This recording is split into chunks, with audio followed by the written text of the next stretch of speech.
the the first module, okay, under which we'll be learning about belt and rope drives. Okay, so belt and rope drives, you might have noticed in many of the machines.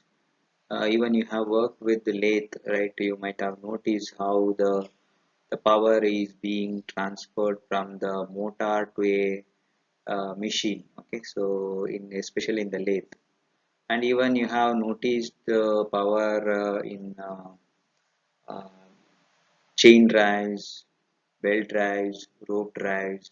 Okay, so these are the things you might have noticed. So based on that, we will be learning about. Okay, coming to the problem, next problem. A nylon core flat belt 200 millimeter wide weighing 20 Newton per meter connects a 300 millimeter diameter pulley to a 900 millimeter diameter driven pulley at a shaft spacing of 6 meters, transmits 55.2 kilowatts at a belt speed of 25 meter per second. Calculate the belt length and the angle of wrap. Second, the belt tensions based on a coefficient of friction point 0.38. So this is a problem given. So we need to note down the data. So just note down the data. So B is nothing but the width or wide is 200 millimeters. Then it is weighing W dash is 220 Newton per meter, and diameter of the pulley is 300 millimeter. Okay, so larger pulley is 900 millimeter. Distance between the shaft is 6 meters or nothing but 6,000 millimeters, and it can transmit a power of 55.2 kilowatts with a belt speed of 25 meter per second, that is V, and a coefficient of friction mu is equal to 0.38. So this is the data given in the problem. Now let us see what is the belt length and angle of wrap. Assuming the open belt drive, angle of wrap on a smaller pulley, we have equation theta s is equal to pi minus 2 into sine inverse d minus d divided by 2c. So this is the equation that we use to calculate the angle of wrap on the smaller pulley. Coming to the theta s, angle of wrap on the smaller pulley, theta s is equal to pi minus 2 times sine inverse of uh, capital D minus small d divided by 6000. Okay, so that we can substitute and get the values.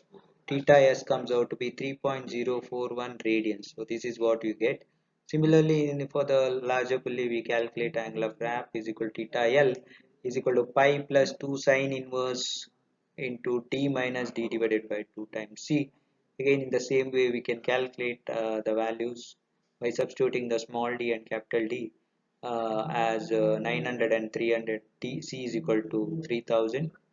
Okay, so we get value of angle of wrap on the larger pulley comes out to be 3.2416 radians. Calculate the length of the belt. So length of the belt equation can be got from the equation L is equal to root of 4c square minus d minus d whole square plus half into d into theta L plus small d into theta s. So if you know all the values of c, capital D, small d, theta L, theta s in terms of radians. So you just substitute the values of these parameters to calculate the length of the belt. Okay, so now if you substitute all the values, length of the belt comes out to be something like 13,899.05 millimeters or nothing but 13.89 meters. So this is how you calculate the length of the belt. So you have calculated the angle of the wrap, angle of wrap on the uh, smaller shaft. I mean nothing but the pulley and the larger pulley. Okay, now the second thing you need to calculate in the problem is the belt tensions. So belt tensions can be calculated using the ratio of belt tension equations. You know that T1 by T2 is equal to e to the power mu theta. So here mu is given, theta is S is known to you. Okay, so smaller pulley angle of wrap will be used. Okay, usually. So now if you substitute the values of mu and theta s, so mu as 0.38 given, theta s that we have calculated now, which is 3.0416. Okay, so that is the value of the theta s. Now the T1 can be written in terms of T2 also. So if your ratio of belt tension T1 by T2 is 3.1766. Okay, so this is what the value you get. So that is what is asked in the problem. Okay, so centrifugal tension next. So centrifugal tension is given by W dash V square by G. So that is what is to be calculated now to in order to calculate T1 and T2 also. So where W dash is the weight of the belt per meter length. Okay, so TC you can calculate, W dash is given 20 and V is 25 square, so 25 is given, so that is also given. G is 9.81. So now if you substitute all these W dash, V, G and simplify this, and you get the value as 1274.65 newtons. Okay, so this is what you need to calculate, and we have one more equation to calculate. K is equal to e to the power mu theta s minus 1 divided by e to the power mu theta s. So this is what the equation we wanted to calculate in order to find the k value. Okay, so now you just substitute the values of k, uh, I mean the values of theta and theta s. So that comes out to be 0.6851. Why this k is required? Because we need to substitute in the equation of power. So power equation has a k in it. So the parameter k, which is the belt tension ratio parameters. Okay, now you substitute this k. V value we know it is 25. T1 is to be calculated. TCE that we have calculated. The only unknown is the T1. So power is also known to you. So power is 55.2 and T1 is unknown. T suffix C, so centrifugal tension in the belt is 1274.65 into 0.6851, that is nothing but K that we have calculated now, into the velocity 25 divided by 1000. So the T1 value nothing but the tight side tension value you can calculate, that comes out to be 4497.53 newtons. Okay, so this is the value you get. And coming to the ratio of belt tensions using consider centrifugal tension equation, T1 minus Tc divided by T2 minus Tc is equal to e to the power mu theta s. Now only unknown here is the T2.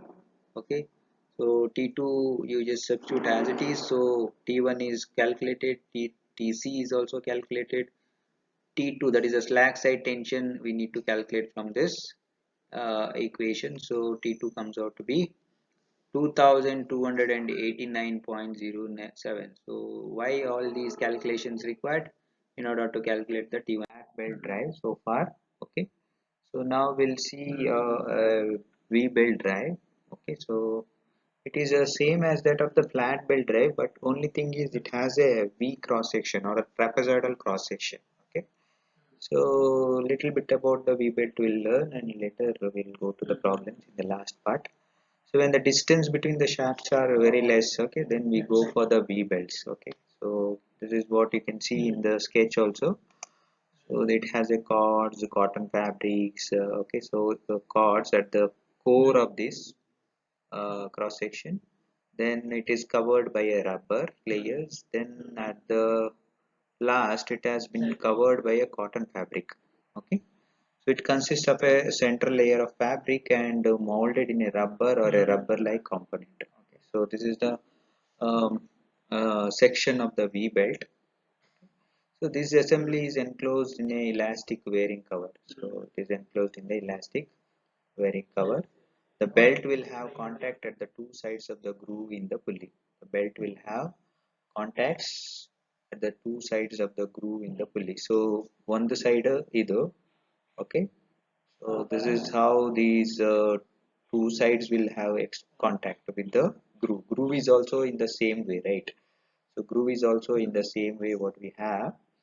Okay, so this is how you get more contact with the pulley so that it can transfer the load. In the flat belt, what happens is sideways it will not be connecting with the pulley, right? Only at the lower side of the belt it is having a contact with the pulleys.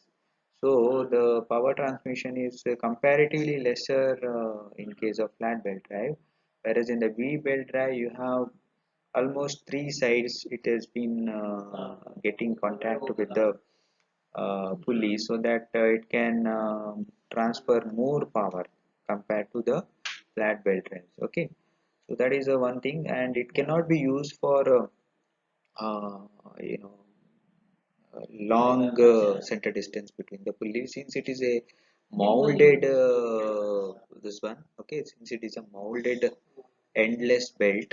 Okay, it's an endless belt, so manufacturing also a bit difficult for this. So wedging action between the belt and the groove will increase the coefficient of friction. Okay, and making it possible for the power transmission. So we have seen the use of rope drives when power is to be transmitted over a long distances, when belts cannot be used due to heavy losses in power. Then we can think of uh, using the rope drives. Okay, in such cases ropes can be used. So ropes are used in elevators, mining hoists, cranes, oil well drilling, aerial conveyors, tramways, haulage device, lift suspension bridges. So Ilela, we have noticed that there will be ropes are used. It could be a cotton ropes, I mean say it could be a metal ropes. Okay, so there are two types of ropes commonly used. They are fiber ropes and metallic ropes. Okay, fiber ropes are made up of manila, hemp, cotton, jute, nylon, coir. Okay, so one easiest example is the pulley that is used in uh, lifting water from a well, right? So that's also a rope drive that we have used. Okay, simple one. And next is the metallic ropes, so made up of steel, alloy, aluminum alloy, copper, right? Then bronze, stainless steel, are made up of elevator, mine, hoist, cranes, oil drilling, aerial conveyors, haulage devices, suspension bridges, ಇಲ್ಲೆಲ್ಲ. So we used metallic ropes. Okay, so whatever we have used in the lifts, right, elevators and lifts, it's all about the material, I mean the metal ropes. Okay, so that is one of the example. I don't know whether you have noticed it or not in the this one. Okay, so it's all about the rope drive. So you have seen the one of the examples, right? Okay, I'll move on to the pulley system. Okay, so it is a pulley system is a combination of several movable fixed pulleys or sheaves. Okay, so a pulley system it has a many pulleys or sheaves. Okay, so it is a kind of rope drive system. The system can be used for gain force or for a gain in speed. So both are possible. So hoisting devices employ pulleys for gain in force predominantly. So most of the cases we use for lifting these pulley mechanisms for gaining force. Okay. The pulley systems for gaining force are designed with the rope running of a fixed pulley and with the rope running of the movable pulley. So there is a fixed pulley and the movable pulleys over which you can transfer the weights. Okay, I mean to say the loads. So that is possible with the pulley system.